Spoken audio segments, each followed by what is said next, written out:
It is my pleasure to introduce our very first thought leader for this kickoff. I am here to introduce Elizabeth Merritt to all of you. Having a museum background, I feel like this is really cool because I get to introduce museum colleagues with Park Service colleagues. Elizabeth is the Vice President, listen to this title, Vice President of Strategic Forecasting with the American Alliance of Museums, AAM. That's a new acronym for some of us in this room. And prior to being the Vice President of Strategic Forecasting, or Strategic Foresight, she was the director of a continuum of excellence programs in the AAM that are not unlike a lot of the programs that we do in the NPS. For example, there is an accreditation program, there is a peer review program, and there is a program called something similar, MAP, which is similar to our IMAPs and our TMAPs. Elizabeth brings to this position a really interesting perspective, having worked in museums as an administrator, and then followed a partner or spouse to the Washington area and got hired by the national office. And in that national office, they created something that's so akin to when universities create kind of think tanks or centers. And the AAM about 10, 12 years ago, I'm making this up because I don't really know, put together a Center for the Future of Museums and asked Elizabeth to be its founding director. So she moved from being over a couple of programs to this think tank program, and now I suspect that she's walking the walk and talking the talk in her vice presidency, where she's saying to the museum field, we're gonna look at the future of museums, the future of museum visitors, and the future of museum going. So if you substitute the word park for museum, we've asked her to meet with us today to share some of her forecasting, some of her thinking, and go on this journey with us as we think about reinventing the future. As we do that, I'm going to ask you to put your phones on vibrate, to remember to introduce yourself and your name of your park when you get that microphone in your hand, and to join me in giving a very warm welcome to Elizabeth Merritt.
I was actually frantically rewriting my talk already a little bit as I listened to the opening remarks, and I thought, oh, there's a connection there. I didn't work it in. I got to work it in.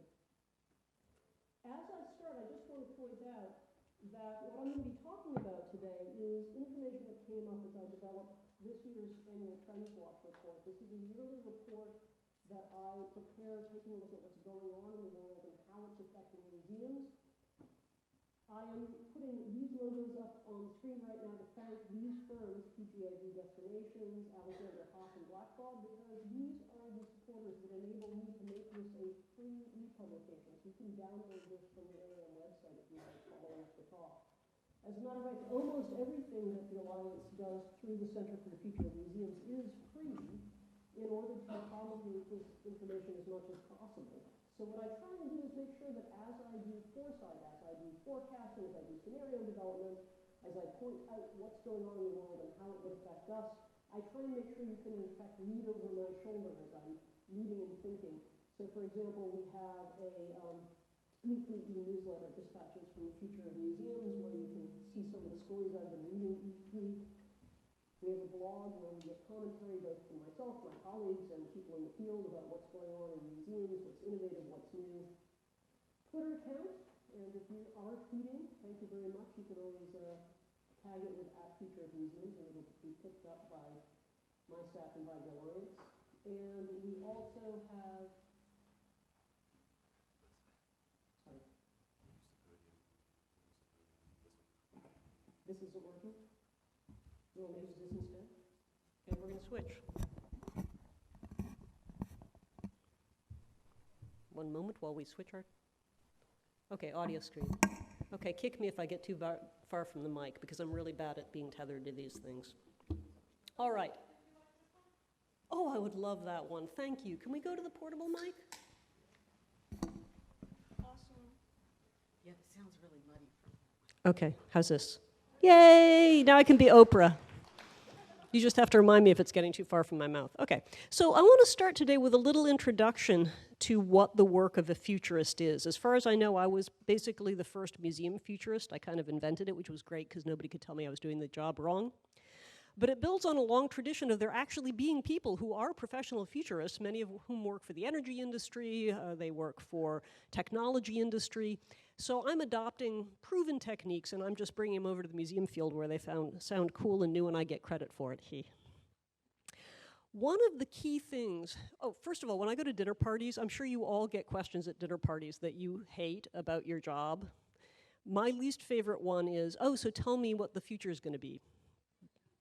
Because people somehow think of the job of a futurist is to make predictions, like on the stock market, in which case I would be very rich and not here, thank you very much. What futurists actually do is they try and help people understand what the future could be and all the different ways that could play out. What I've got up here is a marvelous diagram that futurists draw called the cone of plausibility, which is worth it for the name alone, may I just say. And I have to say, even futurists get a little bit wrong because they tend to say that we know what it is right now here in the present, we know what it was in the past, and you, as many of you being historians know, that isn't true. The farther we go in the past, the less we know about it. But what futurists point out is we really don't know what the future is going to be like. The common problem people make as they go through their day-to-day life is they think they know what the future is going to be. It's just like today, except more so, right? We're going to have cars, they're just going to be flying cars, or maybe jetpacks. We're still going to have maids, but they're going to be robot maids. One of the main jobs of future studies is to help you understand what are the forces at work in the world right now that help drive that expected future off track, that take us somewhere else in that cone of plausibility, futures that could happen. Futures you have to encompass with your imagination so that you're ready for them, and also so that you can make your own determination of what your preferred future would be, however implausible, and try and make that happen. So I've got a little demonstration right here of how things go as time progresses from things that are impossible to things that are beginning to be plausible, beginning to be right at the edge of that cone of plausibility, until maybe in the future they're going to be dead center of things that are just quotidian. How many of you saw Up? Remember Doug the dog? Doug the dog, who could talk to people because of his special collar, and as long as he was talking to them and didn't get distracted by a squirrel. Yes, Doug the dog, okay. That was fiction. You can't make these things up anymore. This is a product called No More Woof. It is an adaptation of an EEG monitor, an electroencephalographic monitor that was designed for people. And there are these guys who work for an outfit called I love this, I gotta look it up, the Nordic Society for Invention and Discovery, who are trying to adapt it for dogs. And their goal is actually to translate dog encephalograms to human speech, so that if you're talking to your dog, you actually can have it translated, and you won't have to just notice that your dog's paying attention. It would actually say squirrel. So in the future, you might actually be able to sit down and have a conversation with your dog. You laugh, but there are things happening today that are equally implausible that 10 years ago people would have said, it's never going to happen. They're happening today. So that's my job, to spot these trends, how things are progressing, whether they're technological trends like this, whether they're cultural trends, economic, environmental, political, and policy, and say, think about this for a minute. How could this change the world? How might it play out? And a lot of these trends are things that have a huge influence on our field.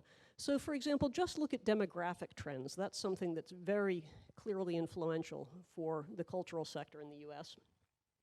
This is a wonderful diagram that museum people find incredibly depressing.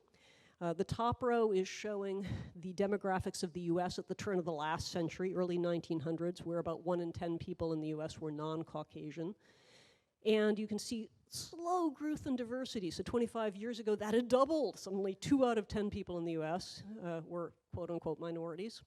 Right now, we're almost at 30% minority, and in 25 years, the US will very clearly be a majority-minority country, a country in which no one group forms the majority, which is fine. It's just a trend. What does it mean? Well, to museums, it means we've got a problem, because if you look at our core audience, the people who actually join museums, who come back again and again, who land in a city and say, the first thing I want to do is go see the local museum, which one am I going to visit? The demographics of that audience absolutely mirror the US 100 years ago. So we have a little lag time there. This is a problem. And there are many sources of data that are showing us how this plays out. So for example, this is the Survey of Public Participation in the Arts, where the NEA every 4 years, I think it is, works with the National Census to put in questions about cultural engagement. And this is data that you're seeing where we're contrasting it over 2 iterations of the survey from 2002 to 2012. And the number of people who report having gone to art museums and galleries and having gone to parks, monuments, buildings, or neighborhoods for historic sites or historic value has steadily declined over that 8-year period. These are very troubling trends. We need to understand why that's happening. We need to understand if there are other forces at work we can take advantage of that would reverse those trends. And those forces are really complex and moving really quickly. So just as an example, wearable technology. This is a phrase that would have meant almost nothing to the vast majority of people 20 years ago. Now, how many of you are wearing something like this? I am wearing a Jawbone Up. This is a little bio-tracking device. Nobody in the room's wearing a see, you're confessing. Don't be shy. You actually track your steps, right? You actually logged your sleep last night. These are little biomonitors that let people track how they move, how they sleep. The increasingly sophisticated ones can measure pulse, heart rate. Really sophisticated ones that haven't really left the laboratory yet can measure things like emotional response through your galvanic skin reaction. So you can wire up somebody who goes through a museum and it can actually log how they're feeling when they look at a painting. This is increasingly common. If you look at these statistics about how many units are shipping, we're already at, we're about 50 million units a year right now, and that's projected to double in the next 3 years. This is a massive market, and they're getting increasingly complex and sophisticated, and this is what people are walking into museums and parks and historic sites with and expecting to interact with your content. So this is a biomonitor. How many of you have seen somebody wearing Google Glass? Yeah, okay, so Google Glass is off the market now while they're reworking it, but there are 5 or 6 other units in development that do similar things, heads-up, hands-off display. If you are familiar with the move towards bring your own device, where it's not just what you give the visitor when they walk in, you can give them an interpretive tool, whether it's a print handout, whether it's an app, whether it's an audio recording. They're bringing their own device and expecting that they can access content through it. And now it's not even just their cell phone or their smartphone. It could be something as sophisticated as a biomonitoring device. It could be something as sophisticated as Google Glass or its equivalent. So as we're trying to figure out what people expect from us and how they expect to interact with us and how to meet those expectations to increase, to make up that gap, to win back that lost share of audience, we have to understand how they're even interacting with the world. Well, what are they accessing with some of this really increasingly sophisticated, portable, internet-connected technology? A lot of it is about information and the huge swell of information out there on the web. President Obama's first day in office, his first day in the White House, he signed a directive to start an open data initiative for the government. And the idea behind this open data initiative was that government should be more transparent, more collaborative, and more participatory by taking the huge amounts of information that the government amasses at the federal, well, in terms of the Obama's directive at the federal level, but increasingly at the state and local level, and give that data, which in essence already belongs to the people, back to the people. It's sort of like the Freedom of Information Act on steroids. Instead of having to fill out a request and wait weeks or months or years to get the answer, the data is just out there, living on a website with a certain data structure and an application programming interface that lets you get at it and use it. So the White House has run, I think it's 3 government hackathons already, where they invite people in to come and say, what would you do with this data? If you messed around with it, how could you make tools that would make it easier for people to be participatory citizens? Now we've got 36 states with open data initiatives, and 39 states with open data initiatives, and 46 cities that have open data websites. So people are able to go in and look up state and municipal data and start messing around with it to do interesting things. What do they do with it? That's the first thing I want to talk about. For each of the things I'm going to touch on today, I'm just going to give you a brief summary of what's going on and a few stories of what's going on in the world, and I want to leave you with a few questions about how this may affect your work. So let's start with this issue I've raised first, which is the question of open data. This is part of a larger move that is cultural rather than technological. Often when people talk to me about futurism and about forecasting, they focus on the technology. They focus on the fact that maybe in 5 years you're going to own a self-driving car. They focus on the fact that they just met a geek who was wearing Google Glass and it was really irritating. They focus on the fact that people are in their sites or in their museums staring at their smartphones. I want to encourage you to back up, though, and think a moment that that technology really is just amplifying and illuminating something people wanted to do anyway. Otherwise, it wouldn't work. The reason glass is going away is in some ways it fundamentally didn't work. A, it irritated people. B, having worn it, I can tell you it really feels funny staring up and to the right when you're trying to get information. It makes you feel like you're very socially dysfunctional. Oh, I'm not going to make the obvious techie joke there. Just skip over it. So what are people trying to do with these things? What is it that makes them so popular? Well, the cool thing about the whole open economy is it's saying if you give people access to information, if you don't filter it through your authority, through what you think they want to know and through what you think they want to do, what would they do with it? Well, let's find out. Here's an example. Institute of Museum and Library Services. Some of you may deal with IMLS. They actually have started their own open data initiative, data.imls.gov, and they're starting to put up all of their locality data about museums. So there's a museum universe data file that you can do cool mapping things about the universe of museums in the US. They've got all of their grant information there so you can look up grant patterns. So for example, when I went to this and I looked at the mapping data, I started to say, what would I want to know? What would I want to know? And now I'm bugging them and saying, hey, can we take your mapping data for all the museums in the US and correlate it with the data on flood risk, coastal flood risk? They say, yeah, sure, we can do that. And they come back, they crunch some numbers, generate some more maps. Turns out 25% of the museums in the US are in a high coastal flood risk zone. Wow, that's phenomenal. And suddenly the insurance companies are all going, we would like to talk to you about that. That is a really interesting statistic. Okay, so that's pretty geeky. What do normal people do with open data? Well, yeah, I know I just tagged me as not normal, but I'm realistic. All right, so I said that a lot of this data is municipal. Let's take a piece of information that's very, very quotidian, very ho-hum, where you put streetlights in a city. Somewhere there's a database in your city that says, where did you put the streetlights? Okay, what do you do with that? Well, in the case of this app, which is called Rudder, a couple of technologists who were sending their kids off to college said, we're worried about them being safe. We want them to walk across campus and in a strange city at night and be safe. Well, what would help with that? For one thing, knowing where really well-lit routes are. So they created a very simple app that pulls on open municipal data in about, 5 or 8 cities. Any of you from Boston?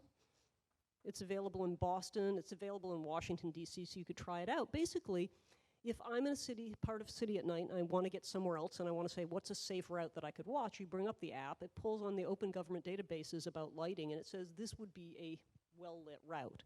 And it can begin to pull in other data about safety and crime statistics as well. And I can be part of that data set because I can actually enable it to use my cell phone camera as a light meter and be checking as I walk whether it has the light that they expect it to have or whether those street lights are out or badly maintained. So I become part of a feedback loop. So there's a very, very simple example. Public data on lighting, public need to know whether you're walking someplace safely, solution, an app that looks at that data, correlates it with mapping data and says maybe you want to walk this way. Let's look at a slightly more complicated example. This is an app called Place I Live. Place I Live. It's only available in about 5 cities in the world, and I think the only one in the Northeast region is New York City.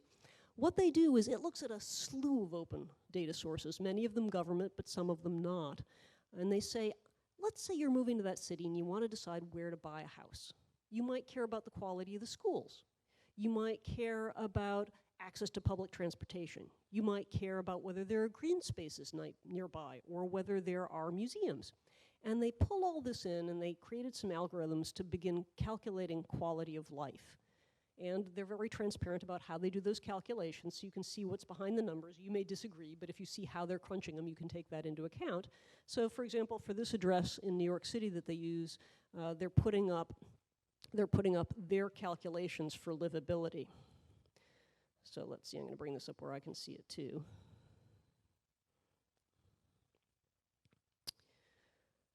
So at this address on Broadway, they're saying they're giving it a 93%, reading of 93 out of 100 for transportation, 81 out of 100 for sports and leisure, 53 for demographics, and they're taking into account diversities. This is what I mean by looking at the algorithms. They're positively valuing diversity. They're giving us a fairly low score on demographics in part because it's not a tremendously diverse neighborhood, if I understood their stats right. So this is an example of how individual companies are pulling on public data sources to create tools that people are using to make real life decisions, like where to buy a house.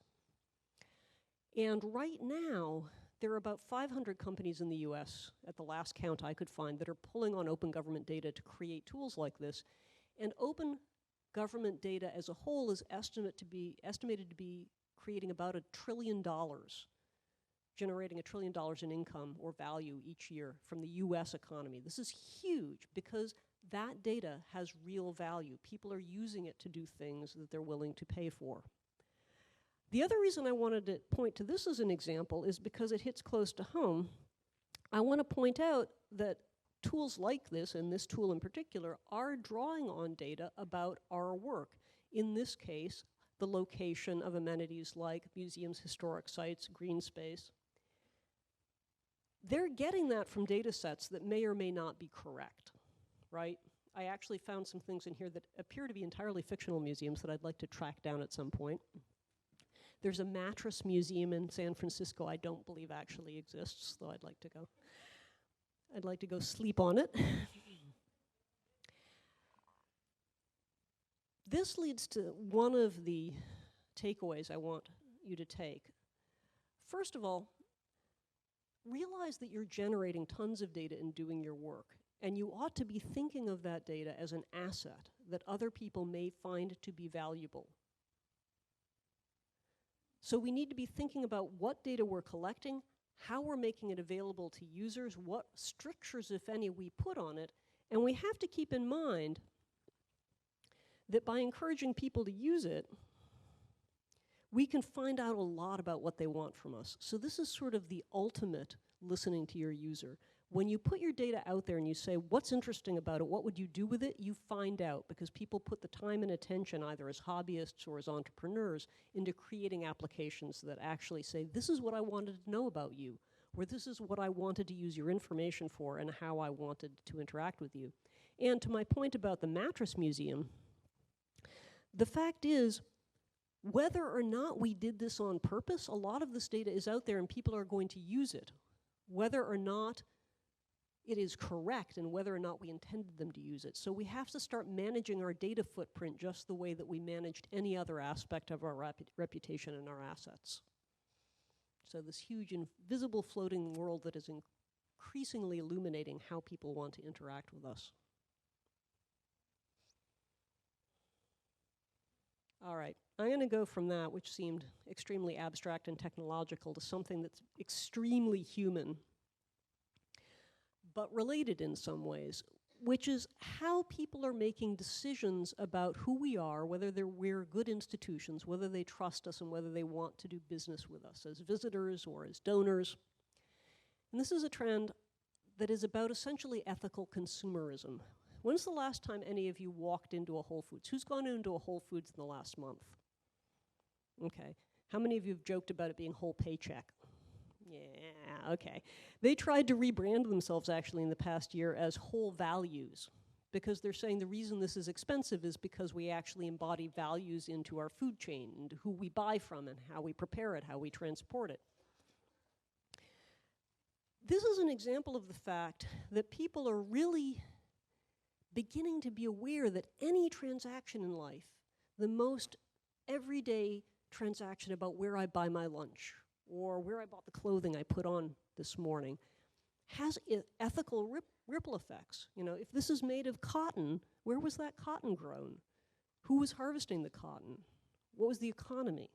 What was the effect on the environment? Was it prepared by somebody who was being paid a living wage and working in safe working conditions? These are things that increasingly are making a real world effect on how people spend their money. And 30% of millennials actually have reported ceasing to do business with a company that they thought was behaving unethically somewhere in their business practices. So we're living in a world where people are increasingly making decisions about everything, what they eat, where they buy their food, what they wear, who they do business with, based on their perceptions of the ethical values that underpin those businesses. And museums are not exempt from this.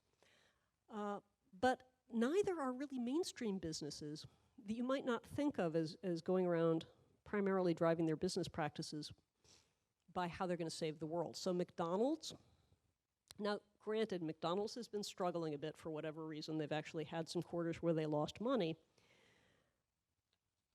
But recently, they announced last spring that they were going to work with their suppliers, which is like 3,000 companies that do direct business with them and a whole bunch of more that do indirect business, to end deforestation in its global food chain. Okay, wow, McDonald's environmentalism, probably two words you would not expect to put together, right?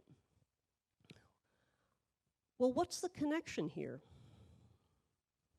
It actually started because another one of their suppliers, one of their biggest suppliers, Cargill, came to them and said, you know what, we've made a commitment to end deforestation because we're concerned about the effect that using palm oil has had on habitats in rainforest areas where native flora is being cut down to raise palms for commercial use. In this case, I've got a map of Borneo here that's showing progressive deforestation over a number of decades. And that, of course, means that orangutans and other charismatic megafauna have no place to live. Ironically, this was a ripple effect from McDonald's trying to do the right thing about heart disease a number of decades ago because they switched to palm oil because it was better for people's health. It was very bad for orangutans, though. So now you have a mega national corporation like McDonald's saying it's going to change its food supply chain, in part because they know that everyday people who make purchasing decisions and other companies that want to behave like ethical companies are saying, ooh, relying on palm oil might be good for health, bad for a rainforest in Borneo, bad for orangutans. That's actually making its way all the way up the chain to how an organization like McDonald's is operating. This is very challenging for museums because we tend to assume that we are the good guys. We're public servants. We are the nice places people come to educate their kids and have a good time. We're reliable sources of information. But increasingly, it's turning out we don't get a pass on the meter of ethics. People are increasingly willing to challenge the perception that we're doing the right thing, and they don't assume just because we're working as public nonprofits that we're working in ways that fit their values. So we're having to question a lot of assumptions about things that we have always done that people may be looking at differently now. So for example, art. Who would think there are ethics in art? Okay, well, art can get pretty weird, admittedly. This is an installation at the Aspen Art Museum that took place a little over a year ago. And in this case, what the artist did was he glued iPads to the back of African desert tortoises, and he looped on the iPads these videos he had taken of local ghost towns. You may or may not think this is your idea of art, but it seems harmless until a lot of people got concerned about whether this was something that was not good for the tortoises. So the museum actually had to get into a whole conversation about what kind of glue was going on the iPads, how heavy were the iPads, was it bad for the tortoises? And they ended up defending themselves by saying they don't censor art. Okay, we don't censor art. But the answer from the protesters was, yeah, but we disagree with the ethics behind the art to begin with, and you need to deal with this. So not getting a pass. Just because it's art, just because you're a museum, doesn't mean people aren't going to dig deeper into the values that underlay a whole installation. So next time you're tempted to put an iPad on a tortoise, think twice about it. A little more transparently, this is a movement that popped up in the last year in conjunction with the Great Climate Change March in New York City last year. An artist collective called Not an Alternative started a pop-up museum they called the Natural History Museum. And the purpose of this mobile museum was to illuminate the fact that some natural history museums in the US have on their boards of trustees major donors who have made a lot of their money, A, in industries that contribute to climate change, and B, donate a lot of their money to causes that are working to discredit the message of climate change being real and something deserving of attention. Okay, specifically David Koch and the American Museum of Natural History and the Smithsonian Institution. And they started a petition campaign that got very down and personal. They said, we think you should kick this guy off your board of trustees. Wow, how often is there a public campaign, a public national campaign, complaining about a board member on a museum's board of trustees?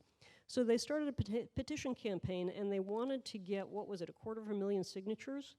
And last I looked, they were up to like 232,000, so they were getting up to like 90% of their goal. And then, just about a month ago, they started a petition drive calling on 5 specific museums to divest themselves of investments that promoted, that were fossil fuels, basically, that promoted climate change or contributed to climate change through the actions of those companies. And darned if the California Academy of Natural Sciences in San Francisco didn't turn around and say, you're right, you're right. We're going to divest ourselves of those stocks because we think it's inappropriate for us to be contributing to climate change when our message is conservation of the natural world. So there's an example of the rising ethical concerns and awareness of the public, in part drawn from the fact that there's so much information out there that they can get to about what you're doing and the effect you're having on the world, and turning that into social media activism, often playing out via Twitter or Facebook or other social media platforms to activate people to influence our actions. I've also put up here a couple of Twitter addresses and hashtags for groups that are working on issues of social justice in museums and employee justice, saying, well, museums think of themselves as the good guys, but what about museum labor practices? What about the use of unpaid internships? Is this fair? Is it one of the things that's suppressing diversity in our field? These are all legitimate questions. So it's pulling back the veil on our assumption that just because we're the good guys, it's okay for us not to pay people who want to work with us. What are the ripple effects of that? Who can afford to work for us for no pay? Does that mean that that's contributing to that increasing disconnect I pointed to at the beginning between the demographics of the United States population and the demographics of people who grow up to love museums? That can all get kind of depressing and mind-blowing, yeah? So I wanted to end with a little change of pace and slow things down. It's true that most of the forces really changing our world aren't about the technology per se, it's about the impulses behind that technology and how we want to use it. But it's certainly true that one of the side effects has been to speed everything up. Do you remember the days when you would get a letter and somebody would expect you to answer that letter in a week? Ha ha ha ha. Now when you get an email, how fast do you think people expect a response? How about a text message? Yeah. Apparently the absolute sweet spot for a blog post is 16,000 words. 1,600 words. because people only have an attention for about a 7-minute read. Things have gotten so bad that there's actually a site on the web I recommend called Long Reads, so that if you're trying to push back against these little tiny sound bites, you can read longer pieces of work on the web. They're not novels. They're a couple thousand words. In reaction to that, because that's too long a read, one of the sites that started in the past couple of years, it's great, it's called Medium, so you can have medium long reads. Somebody did a study, Twitter has a character limit of 140 characters. Somebody did a study and finds out people read the tweet more often if it's only 100 characters. So you really only have 100 characters to catch their attention. This is crazy. There have been several studies that have shown that the average length of time people spend at a work in an art museum, less than 30 seconds.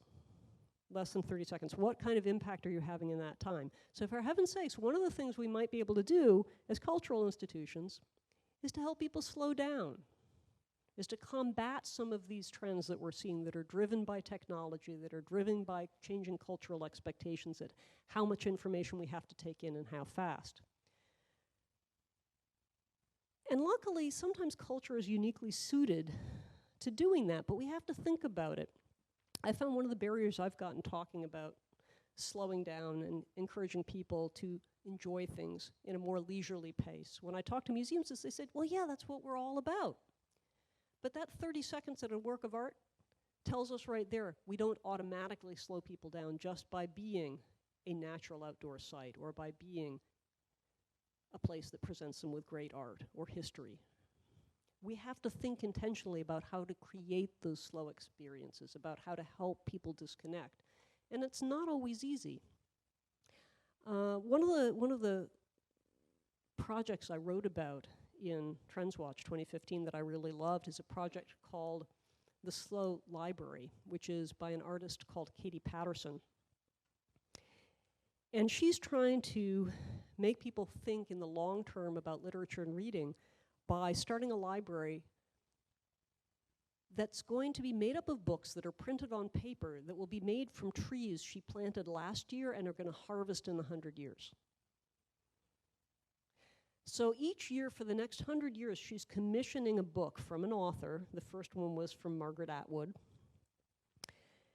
But those books, can't be read until they're printed, and they won't be printed for 100 years until the trees grow up and mature and are harvested and pulped and turned into paper, and then they can print the books, at which point there will be a physical library where you can read the stories.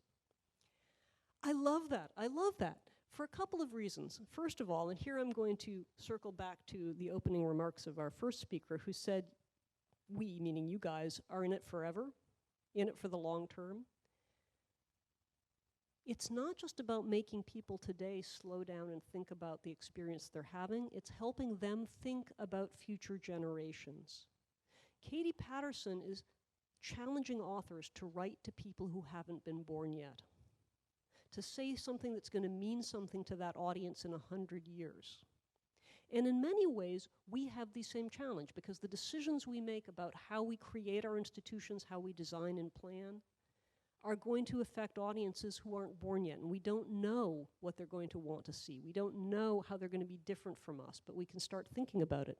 The last project I want to leave you with is actually a related cool project by an artist named Jonathan Keats. He's been experimenting with ultra-long exposure time in cameras. He essentially makes pinhole cameras where the image won't mature, won't be ready to develop for a very, very long time indeed. He first created what he called century cameras, and I don't know how well you can see this in this light, but he mocked up what he thought the exposure would look like. Obviously, he hasn't been able to do it yet because the exposure time is 100 years. And he's hung these cameras in a number of places. What he did is he gave them out to people, and he said, you know, this is your camera for you to give as a heritage to your children. So hang it someplace where you want to document what's happening over a century's time and figure out how to communicate to your grandchildren or great-grandchildren that in 100 years they're supposed to take that camera, bring it back to the gallery, and they'll get a refund on their deposit. And we'll develop this image and see what it captured in 100 years of time. Well, not content with that, now he's doing a millennium camera. He's figuring out how to create a pinhole camera that will develop over 1,000 years. He's put one in Amherst, Massachusetts, pointing out at the mountains. And he's saying, what landscape, what changes in that landscape will we see in 1,000 years? And what I love about that is, that's a mock-up of his Millennium camera, is the way he talks about the purpose of presenting people with these cameras. He says it becomes an opportunity to interact with the next generation and to show the next generation who and what we can be. But where it gets interesting is where the project gets large. What if we were to become a UNESCO project where every child in the world upon being born as a birthright would be responsible for placing one of these cameras and conveying this information to the next generation? This way we would constantly be communicating with the future in every sense of the word. And this is our challenge, I think, as museums, as parks, as cultural organizations, not only to help people slow down and attend to the world around them, but to dilate the time frame of their attention. We preserve things for the long term. We're in it forever. How do we help people think about history, about the natural world, in a way that prompts people to reflect collectively and individually on what they're going to leave to future generations? So in effect, how to help every one of our visitors to be a little bit of a futurist. Thank you very much.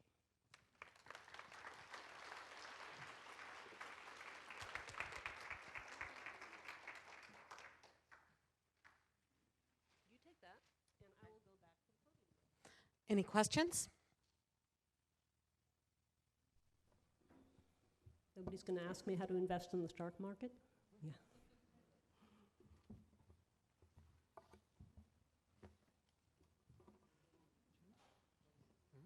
So I'm Kevin Kissling with Eastern National, not with a park, but a partner of the Park Service. Since you can't give us the lottery number for tonight, you mentioned about slowing people down in museum experience, but is that what people want in an experience? So it's kind of contrary to if 140 characters is too much to read, is it delivering what people want, or is it trying to force people to do something they don't want to do, which would translate to an experience they're not looking for? This is a really good question. I think one of the challenges that we have is that all of these changes don't make old expectations go away, they just layer new ones on it. So I think what we're seeing is a bifurcation. We're seeing a fast lane and a slow lane. We're seeing people who want to consume things quickly in short bites, and we're seeing people who want to slow down. And part of the challenge is how to make it so they don't collide with each other. I read a story last year about a guy who went to visit the Mona Lisa at the Louvre, and he tried standing there for 30 minutes because he just wanted to have a good look at it, and people thought he was nuts. The guards actually came up and asked him to move along because he was impeding the flow of the masses of tourists who wanted to trample by and look at it for less than 30 seconds. So yeah, that's really hard on a physical site, to create a space for people to be slow and reflective and to accommodate the people who want to be running around playing geolocative games with their smartphone.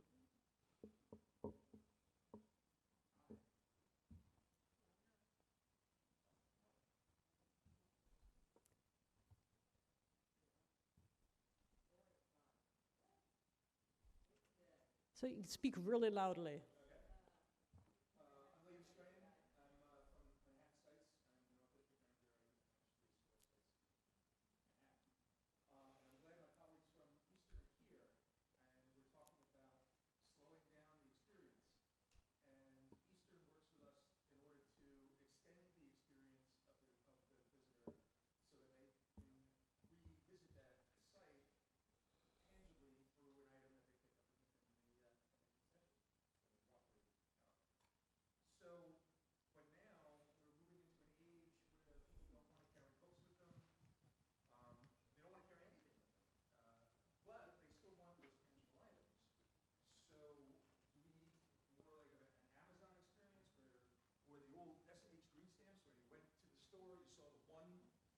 Sample of the item, and then they sent you one later? Well, actually, yeah. Where do we go? Yeah, so could everyone hear the question? Okay, so one of my answers is if you vault not too far into the future, what's going to happen is they're going to send the data for that item back to their 3D printer at their house, and when they get home, they will have printed it out for themselves. So, and that's not that distant. 3D printing is getting incredibly faster, cheaper, and higher quality with multiple materials.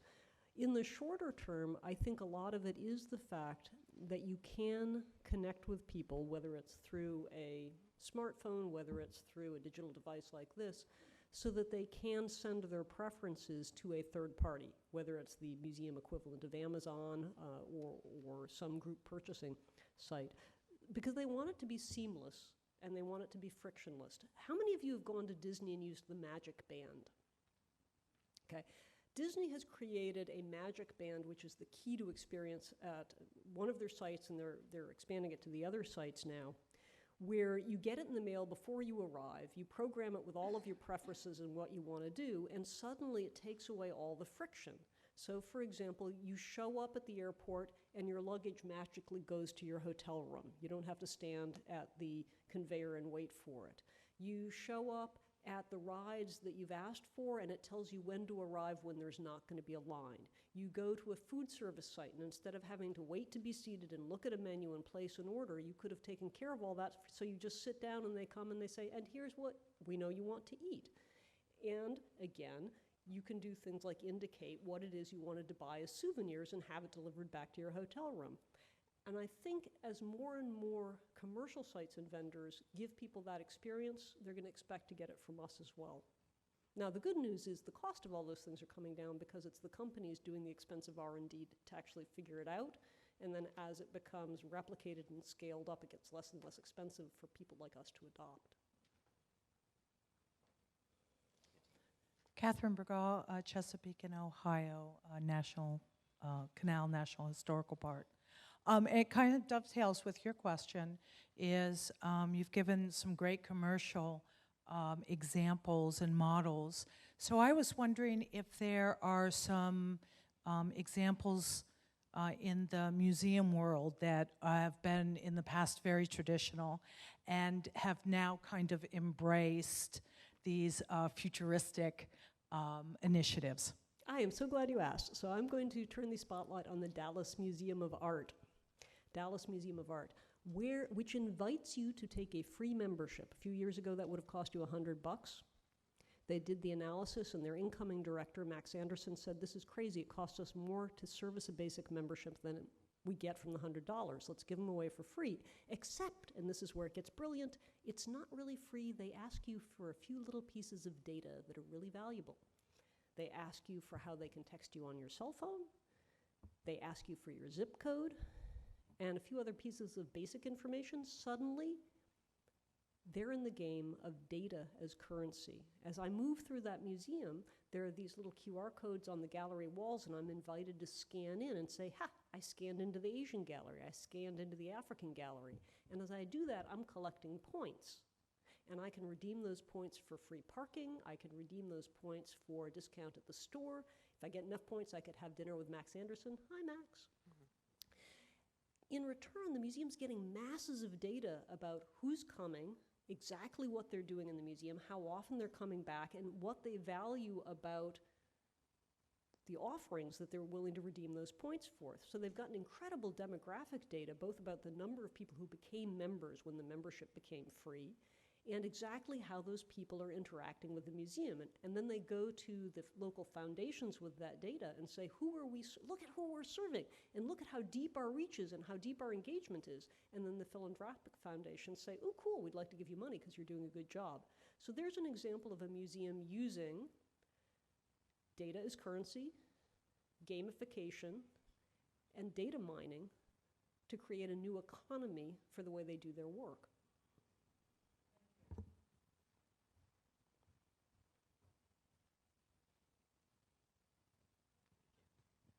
Hi, I'm Jennifer Thalen from Bering Land Bridge National Preserve in Alaska.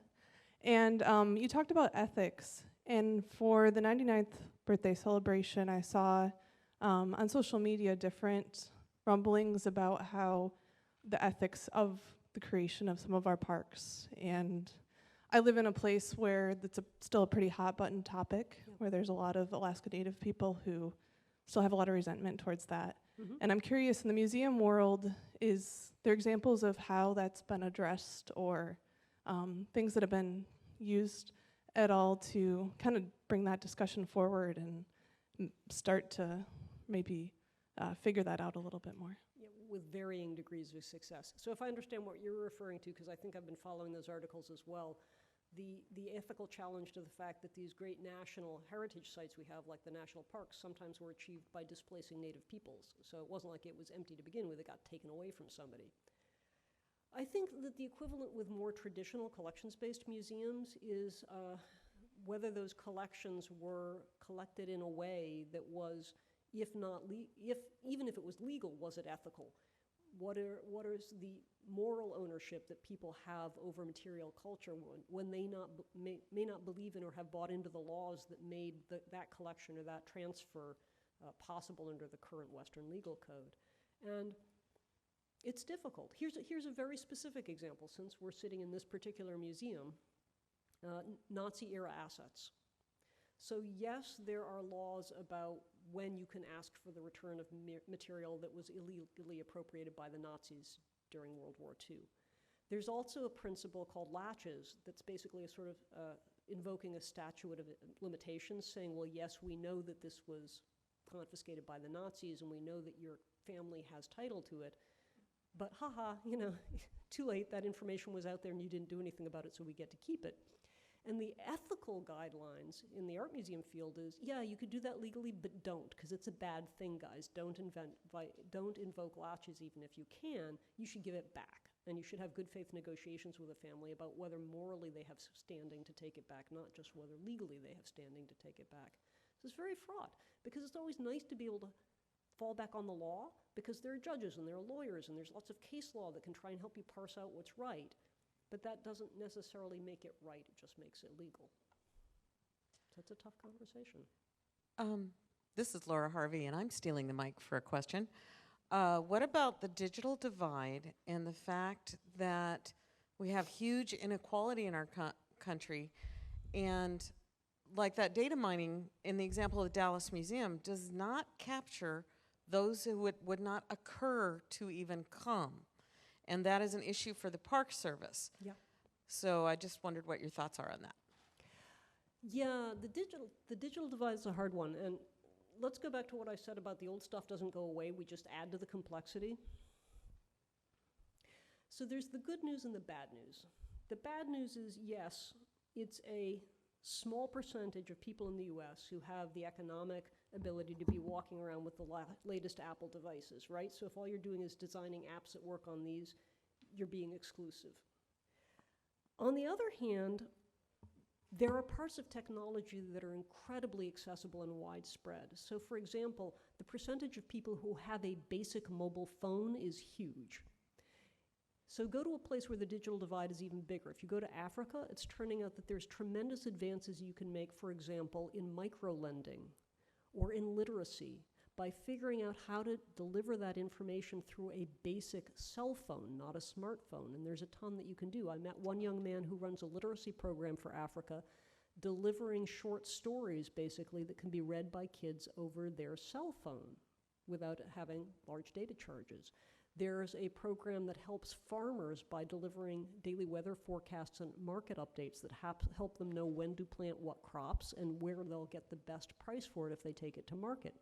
So I think that the nuanced approach is to be aware of the spectrum of digital devices and digital delivery methods and understand the nuances of the demographics of who has access to what information, and make sure that when you're designing the cool new app or the way to reach people with information, that you are really doing it in an accessible way, something that's targeting like the 85% and then still try and figure out how to reach the other 15, instead of designing for the cool wow factor for the people who have the 15% of the devices that are cutting edge.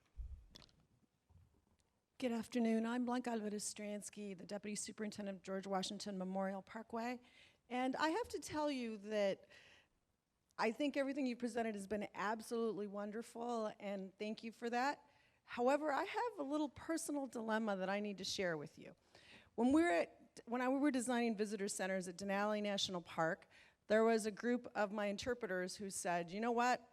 The best way to get our visitors to understand wilderness is to take away their devices, okay? Mm-hmm. And the best way for people to slow down is to put away our technology. Mm-hmm. But yet, at the same time, we've got to keep up with the future and start developing these apps. And I get that. I just don't know where the balance is. Yeah. And how are we going to define that? Well, you nailed it. For every action, there's an equal and opposite reaction. And one of the things we've been documenting for a couple of years and profiled in a previous edition of Trends Watch is there's a tremendous push now to disconnect. As a matter of fact, it's a premium product. You can actually go to hotels that charge you more to confiscate your cell phone and put you in a room with no TV. There are cafes that have turned themselves into giant Faraday cages so you can't get a Wi-Fi signal inside. People actually, even though they're addicted to these devices, at some level they know they want to disconnect and sometimes they need help. So I think there is a growing demand for the disconnected experience, and in many cases, wild places, museums, parks, historic sites can play that up and say, we are a place that will help you disconnect. But to your point again, the earlier point, you have to be aware that only some people are going to want to do that. So how do you bifurcate the experience? And this goes back to both spatial and temporal partitioning. How do you provide a place or a time for the people who want to be hyper-connected and do it fast and do it in a way that's social, where they're sending photographs of what they're doing to their grandkids halfway across the world? And how do you have a place or a time where people can pretend these things don't exist and have a completely offline and quiet and disconnected experience? This will be our last question because we'll have to move on to our next activity. So sorry, Paul. Hi, Elizabeth. My name is Cassie Werney, and I work at Weir Farm National Historic Site in Connecticut. I'm sure you're familiar with the OPM security breach, the cybersecurity breach that happened a few months ago. I'm just curious what you're seeing from a museum perspective. We're talking a lot about data. What do museums see as their responsibility in keeping that data secure that they collect from their visitors? Yeah. And also, how are there any, I guess, practices or approaches that help put visitors at ease in sharing that data? Yeah. This is a really tough one because I think it's been shown abundantly in the past couple of years that even America's biggest corporations and the government itself are not up to the task of guaranteeing to people that their data won't be hacked. So I think it's asking too much for museums to be even ahead of the leaders in the field. And I think we have to be really cognizant of what we can promise and be open with people and say, look, I'm asking you for this information, and think about whether you want to give it to me. And of course we'll try our best, but we can't guarantee. Did you see that the American Library Association's Facebook page got hacked last week? I'm sorry, this isn't the same kind of data breach, but I just have to point it out, because in terms of what kinds of security we have over data or channels of communication, it was a great demonstration of the fact that we probably don't. And if you can find an archive of the hack, it's hilarious, because people took it over and started making jokes about libraries and all sorts of, because the librarians started fighting back, they got on the Facebook page and said, oh, heck, so we'll put up funny stuff too. So they responded very well. But yeah, to your point, I don't think that I could promise that the information that my association gathers is 100% secure. Oops, recorded. So what we have to do is have in place transparency about what information we're asking for, and make sure people are making an informed decision before they hand it over, both in terms of what they're getting in return for it.